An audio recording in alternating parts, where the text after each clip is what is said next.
Deseo que observemos que Dios ha dispuesto de manera muy específica que la predicación sea un medio fundamental para la salvación. Quiero que observemos esto detenidamente. En la primera carta a los Corintios, capítulo 1, versículo 21, se menciona que, puesto que en la sabiduría de Dios el mundo no llegó a conocer a Dios a través de la sabiduría, le agradó a Dios salvar a los creyentes mediante la aparente locura de la predicación. Entonces la Sagrada Escritura me está comunicando que Dios ha dispuesto la aparente insensatez de la predicación como un medio de salvación para toda la humanidad, incluyendo nuestra propia salvación. Ahora Ellen White habla sobre este punto específicamente en relación con la predicación de la palabra de Dios. En el libro El deseado de todas las gentes, en la página 489, ella expresa que cada advertencia, reproche y súplica a través de la palabra de Dios o mediante sus mensajeros, que son sus predicadores, constituye un llamado a la puerta del corazón. Es la voz de nuestro Señor Jesucristo quien está solicitando ingresar.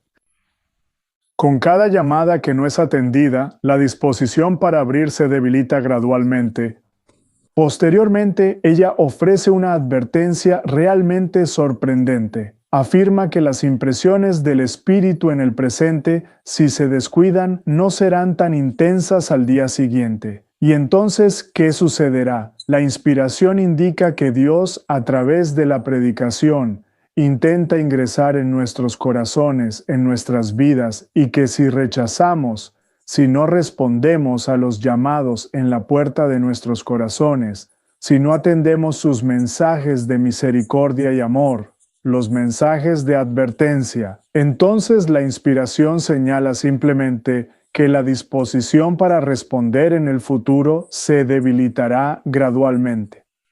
Por lo tanto, cada ocasión en que un mensajero se levanta para comunicar un mensaje, cada vez que abrimos la sagrada palabra de Dios, cada vez que escuchamos un llamado de alguien que nos guía hacia Jesús, si no respondemos, ese mensaje nos deja en una posición más favorable que antes o en una posición menos favorable que antes. Y así creo que cada mensaje, aquellos que han estado siguiendo a cada orador, creo que fue un llamado a la puerta del corazón. Era la voz de Jesús pidiendo entrar. Y mi deseo es que todos respondamos a estas invitaciones de misericordia. Creo que llegará un momento en que las personas buscarán una oportunidad, pero será demasiado tarde. Creo que el tiempo de prueba está por cerrarse. Y lo que el Señor ha dirigido a mi mente son las advertencias constantes y repetidas que nos ha proporcionado, tanto a mí como a usted. Existe un peligro que he observado en la inspiración, y es el mayor peligro al que nos enfrentamos como pueblo de Dios. No existe otro peligro que sea más grande que este. De hecho, se nos dice en el volumen 5 que este peligro es tan grande. Página 136. La inspiración dice que una gran proporción de aquellos que ahora parecen ser genuinos resultarán ser metal vil. Ahora, el contexto de eso es que ella está hablando sobre la crisis. Porque justo después menciona una tormenta, una crisis que va a desatarse sobre nosotros. Pero antes de hablar de la tormenta que se desatará sobre nosotros, nos indica que muchos que ahora parecen ser genuinos demostrarán ser metal de baja calidad. Ahora, ¿por qué es así? ¿Por qué la mayoría, en realidad, en esa referencia, volumen 5, página 136, menciona que debemos proteger la verdad y la justicia? Cuando la mayoría nos abandone para combatir las batallas del Señor en momentos en que los campeones sean escasos, esta será nuestra prueba definitiva. Ella señala que cuando la tormenta finalmente llegue y la religión verdadera se encuentre bajo ataque, nuestra libertad será inevitablemente arrebatada. Ese es el contexto de la cita que menciona, donde muchos que aparentan ser genuinos revelarán ser de metal inferior. Y luego ella dice luchar las batallas del Señor cuando los campeones son pocos. Esta es la prueba. Ahora, ¿por qué sucede de esa manera? ¿Por qué es que la inspiración me hace una declaración tan asombrosa? Eso es verdaderamente sorprendente. Eso es realmente muy sorprendente, que una gran proporción va a resultar ser metal común. Que al defender la verdad y la justicia, cuando la mayoría nos abandone, se indique esa mayoría. Dios no lo quiera que seamos nosotros. Dios no lo quiera para mí. Dios no lo quiera para usted que una mayoría vaya a dejar este movimiento para luchar las batallas del Señor cuando hay pocos campeones.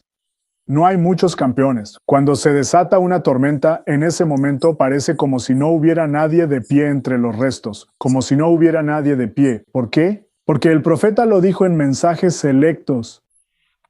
Ahora la pregunta es, ¿por qué será esta la situación? ¿Por qué será nuestro caso? Dios no lo quiera que sea yo, Dios no lo quiera que seas tú, pero ¿por qué dice la inspiración que esto sucederá en el mundo?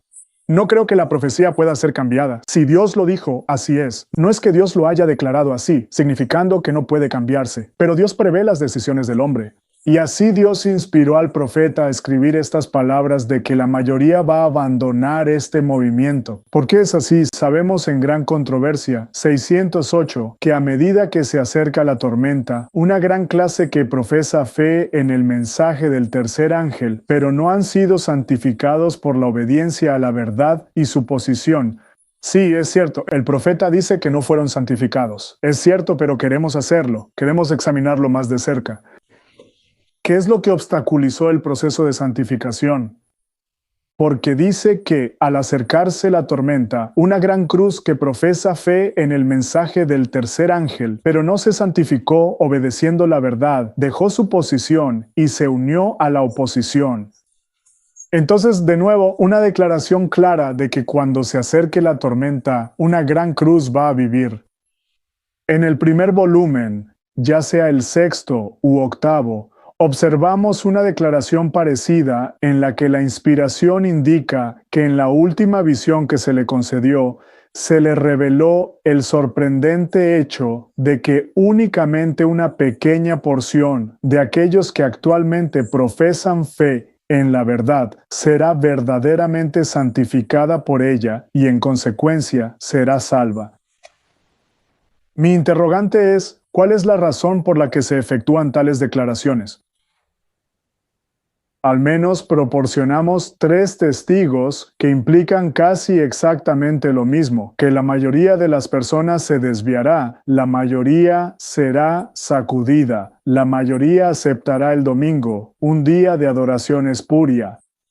Simple, porque tienen una religión falsa. Podrías decir que los remanentes tienen la verdadera religión, pero amigos, puede ser falsa si no la haces tuya. Ahora bien, ¿por qué se llevan a cabo tales declaraciones? ¿Por qué la inspiración hace tales declaraciones?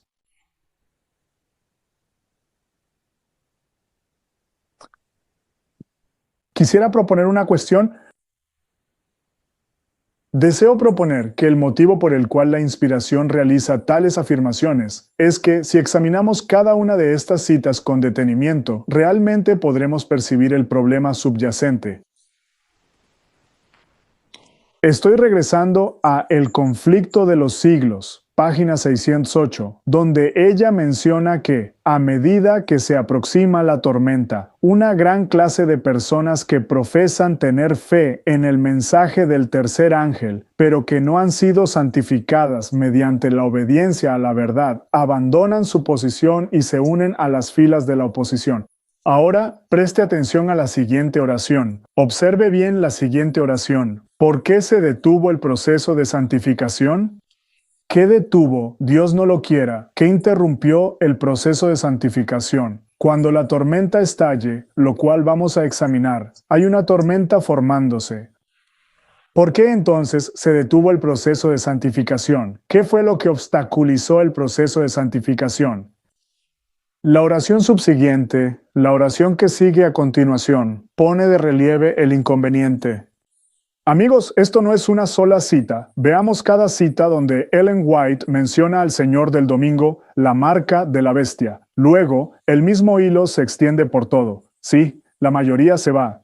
Sí, no santificado, pero luego ella da la causa subyacente. ¿Qué impidió la santificación?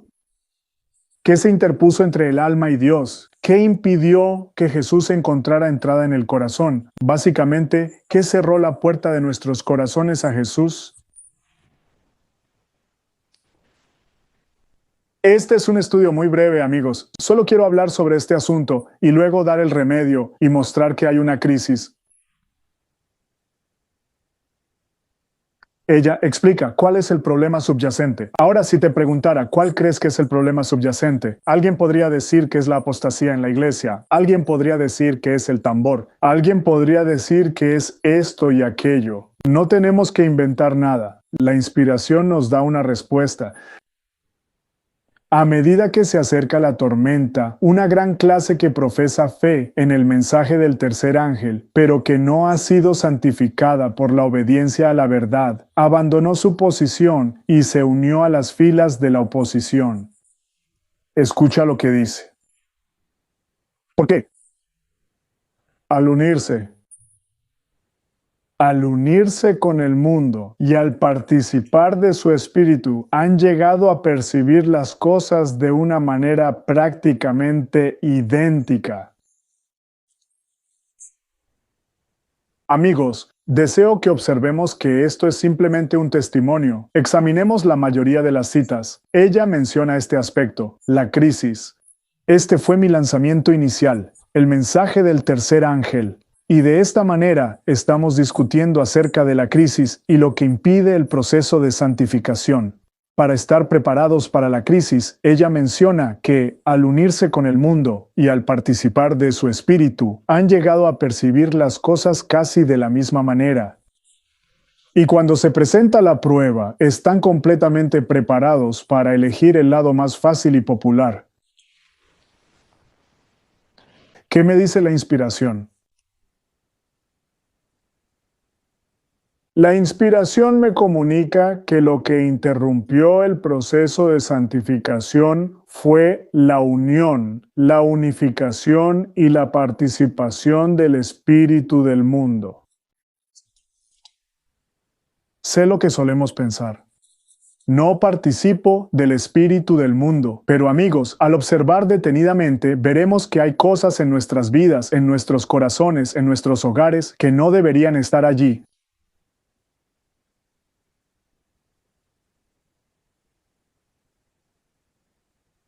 Esa es una gran controversia. 608, volumen 1, 608. El profeta afirma al concluir esta narrativa que diría que estamos viviendo en un periodo extremadamente solemne. En la última visión que se me dio, se me mostró el sorprendente hecho de que solo una pequeña porción de aquellos que ahora profesan fe en la verdad será santificada por ella y será salvada. ¿Por qué solo una pequeña porción será santificada y salvada? Ella menciona que la mayoría de ellos se elevarán por encima de la simplicidad del trabajo, se conformarán y se adaptarán al mundo, adorarán ídolos y, como resultado, se volverán espiritualmente muertos. En este preciso instante, no estoy completamente seguro si ustedes están siguiendo, estimados amigos, o si están observando en el mismo proceso de GC 608, uniéndose con el mundo, santificación obstaculizada, volumen 16 u 8, al elevarse por encima de la simplicidad del trabajo, apreciando ídolos y conformándose al mundo, dos testigos que en el contexto de la crisis, lo que detendrá el proceso de preparación es la conformidad con el mundo. En el volumen número 5, en la página 81, tercer testigo, el momento no está muy distante cuando la marca de la bestia será impuesta sobre nosotros de manera gradual y progresiva. El mundo entero se someterá ante las autoridades establecidas.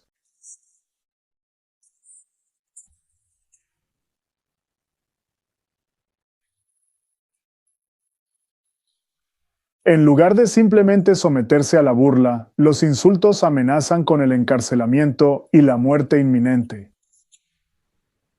En tercer lugar, como testigo de que cuando la crisis de la marca de la bestia nos golpee, ella declara de manera clara que debido a la conformidad con el mundo, cuando esa tormenta nos alcance, afirma que vamos a ceder ante las autoridades que han sido establecidas. Nuevamente, en el volumen 5, página 216. ¿Qué están realizando, mis queridos hermanos, en la importante obra de preparación? Aquellos que se están alineando con el mundo o están recibiendo la influencia del mundo, se están preparando para recibir la marca de la bestia.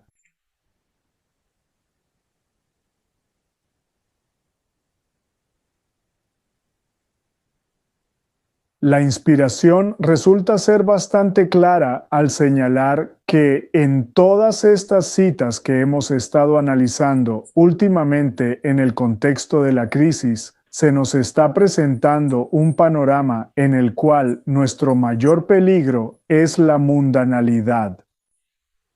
Ahora, al pensar en la mundanalidad, sé que algunos, al profesar la verdad presente, podríamos decir que no somos mundanos. No me estoy conformando al mundo. Pero amigos, deben recordar cuando Lot huyó, casi obligado, forzado por ángeles a salir de Sodoma. Recuerden las palabras de Lot. ¿No es esto una cosa pequeña? ¿No es esto una pequeña satisfacción? Eso no es pequeño. Lot casi razonó cuando Dios le dijo que huyera. Señor, razona que aunque estás destruyendo las ciudades, ¿no podría este pequeño ser perdonado? Es, queridos amigos, que nos estamos alineando con el mundo, no tanto por compromisos significativos, sino por compromisos aparentemente pequeños. Nos estamos adaptando al mundo, ya sea en nuestra alimentación, ya sea en nuestra forma de vestir, ya sea en nuestras actividades de entretenimiento, ya sea en nuestras relaciones personales, ya sea en cualquier otra cosa. Debe comprender, la Biblia nos advierte claramente en el libro de Santiago capítulo 4. En verdad, deseo que lo observemos por nosotros mismos. Acérquense y traigan su Biblia al libro de Santiago capítulo 4, Santiago capítulo 4. Dios nos ha advertido claramente sobre la amistad con el mundo. Y amigos, no importa cuán pequeña sea, es esa amistad. La amistad con el mundo, según Santiago, es enemistad con Dios. Santiago capítulo 4, leo el versículo 4, Santiago 4, versículo 4. Santiago afirma en el capítulo 4, versículo 4, oh adúlteros y adúlteras, ¿acaso no sabéis que la amistad con el mundo es enemistad contra Dios? Cualquiera que, por lo tanto, se haga amigo del mundo, se convierte en enemigo de Dios. Así que, efectivamente, está bastante claro que ser amigo del mundo automáticamente me transforma en enemigo de Dios. Ahora, estimados amigos, deben comprender una vez más, reitero, no es necesario un compromiso significativo o una gran conformidad con el mundo, pero incluso un pequeño compromiso es suficiente.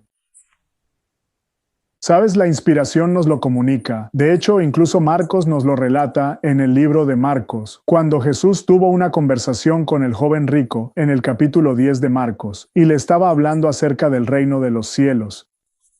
Y el joven le preguntó a Jesús, en esencia, ¿qué me falta todavía? Y la Biblia relata que Jesús, al mirarlo, lo amó profundamente, sintió compasión por él. Entonces Jesús le dejó claro al joven, le dijo, una cosa te falta. No dos cosas, ni tres, ni cinco, ni seis. Lo que Jesús percibió en su corazón fue suficiente para mantenerlo fuera del reino de los cielos. Jesús nunca mencionó que le faltaban 5 cosas, ni 6 cosas. Jesús afirma, una sola cosa te falta. Amigos, ¿qué saben qué significa eso para mí? Ningún pecado, ni un solo pecado, ni una concesión al mundo, ni una sola concesión. Ahora podrías preguntar, ¿dónde encaja el pecado aquí? Mira, el mundo simboliza el pecado. Exacto. El mundo es lujuria de la carne, de los ojos, el orgullo de la vida. Todo eso en una palabra, pecado. Cualquier concesión al pecado, eso es el mundo. El mundo hace lo contrario a la palabra de Dios. Si Dios dice una cosa y el mundo otra, vea, lo que Dios diga, el mundo dice lo opuesto. Dios establece principios en cada aspecto de la vida, el mundo también los tiene. Existe un enfrentamiento constante entre Dios y el mundo, entre el pecado y la justicia, entre Cristo y Satanás. Cualquier compromiso con el pecado es un compromiso con el mundo. Y es por eso que la profetisa, bajo cada cita que hemos mencionado en el contexto de la crisis, enumera una cosa como el gran obstáculo. Para mí y para ti, para nosotros como Iglesia de Dios, el mayor obstáculo es el compromiso con el pecado. Este es nuestro mayor obstáculo. El mayor obstáculo es el compromiso con el mundo. Sabes, hemos llegado a un punto donde solo creemos, porque profeso la verdad presente. Porque profeso la verdad presente, profeso tener una comprensión clara del mensaje para este tiempo. Porque guardo el sábado. Porque soy un reformador de la salud y debemos hacer estas cosas. Porque estoy en el campo. Porque creo en la verdadera educación automáticamente por defecto. El cielo me debe un lugar adentro. Estás engañado. Estoy engañado. Si creemos esto, un mero conocimiento teórico de la verdad no puede salvarme. Tampoco puede salvarte a ti. La verdad debe ser llevada al santuario más íntimo del corazón. Nada más que la santidad puede salvarnos ahora. ¿Cometeríamos errores? Sí, podemos cometer errores. La Biblia dice que un hombre justo cae 7 veces, pero no intencionalmente. Cuando caemos nos levantamos y seguimos en el pecado. No lo planeamos intencionalmente. Voy a ir y hacer esto. Y vivimos constantemente en este ciclo de pecado. Amigos, esta no puede ser nuestra situación. No podemos seguir en una situación donde constantemente caemos en el pecado. Sí, podríamos tropezar mientras aprendemos a caminar. Cuando un niño aprende a caminar, tropieza y cae. Si el padre le dice que nunca caiga, nunca caminará. En el proceso de aprender a caminar, un niño se cae. Pero llega un momento, debe llegar un momento en que ese niño llega a un punto en el que puede caminar sin tropezar y caer. La mayoría aquí hemos llegado a un punto donde podemos caminar sin caernos, a menos que, claro, haya accidentes. Pero de niños, al aprender a caminar, tropezamos y caemos muchas veces. Ahora hemos llegado a un punto donde podemos caminar sin el temor de que podamos caer al dar 10 pasos. Amigos, esto no es un simple juego. Esta es una circunstancia de vida o muerte, querido. Es una situación de vida o muerte. Estamos en una guerra. Estamos librando la batalla más grande. La guerra más grande no fue la Primera ni la Segunda Guerra Mundial, ni la tercera que vendrá. Ninguna de esas es la batalla más grande. Tampoco nuestra guerra con el papado o los protestantes apóstatas de EEU. La mayor batalla que jamás lucharíamos es la batalla contra uno mismo. Esta es la mayor batalla, queridos. Esta es la guerra en la que nos hemos comprometido esforzarnos en mejorar a nosotros mismos.